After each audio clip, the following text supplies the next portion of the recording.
Aiko Melendez, kilig na kilig at aminadong solid Kim Pao fan. Sa inyo, Kim at Paulo.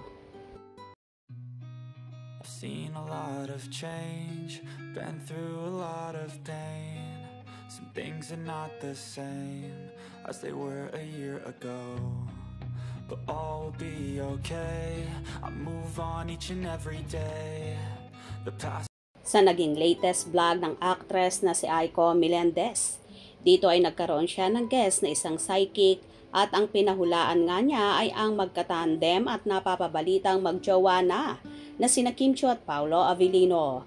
Very vocal naman si Aiko na solid Kim Pao fan siya at kilig na kilig nga siya sa dalawa. At itinanong sa manghuhula na kung may something na daw ba sa kanila. Ayon naman sa psychic na ito, okay ha, mabait yung lalaki. Si Paolo Avellino, sundot naman ni Aiko. Mukha nga, alam mo na-meet ko siya, ang bait. Sambit naman ang manghuhula, mukhang maduda lang muna si Kim. Hirit naman ni Aiko, Kim, huwag ka na magduda.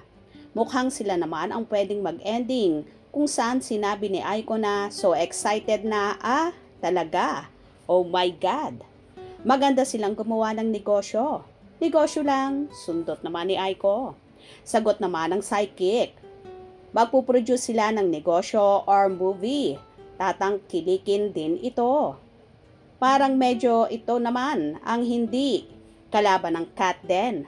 Parang sasabay sila sa ano. Tanong naman ni Aiko, magkakatuluyan ba sila sa huli? At sagot naman ng manghuhula. Malaki ang possibility kasi nakikita ko naman yung energy ng pareho. Mukhang may kilig factor naman sila pareho. Sagot naman ni Aiko, kinikilig ako sa kanila. At sa pagpapatuloy pa ng psychic, nakikita ko na yung love or nafo-fall na yung guy kay Kim. At si Kim din naman, medyo pigil nga lang ng konti. Oh my gosh! Sundot naman ni Aiko na super kilig na kilig sa Kim Pao tandem at umaasa nga siya na sa huli ay sila na ang magkakatuluyan. Pao, fan talaga ako ng dalawa. Anong nararamdaman mo sa kanilang dalawa? Okay, talaga mabait yung lalaki.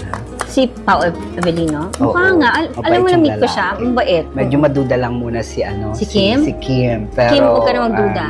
Mukhang sila naman ang pwede mag-ending. Ay, talaga? Oo. Oh maganda yung ano nila. Maganda silang gumawa ng negosyo. Hindi ginagawa silang movie, di ba now? Medyo ito yung magiging parang, hindi naman kalaban nila. Cut them. Parang sasabay sila sa wow. Nakikita ko na yung love.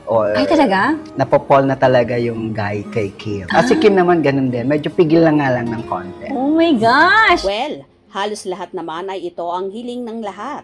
Lalong higit ang kanilang supporters.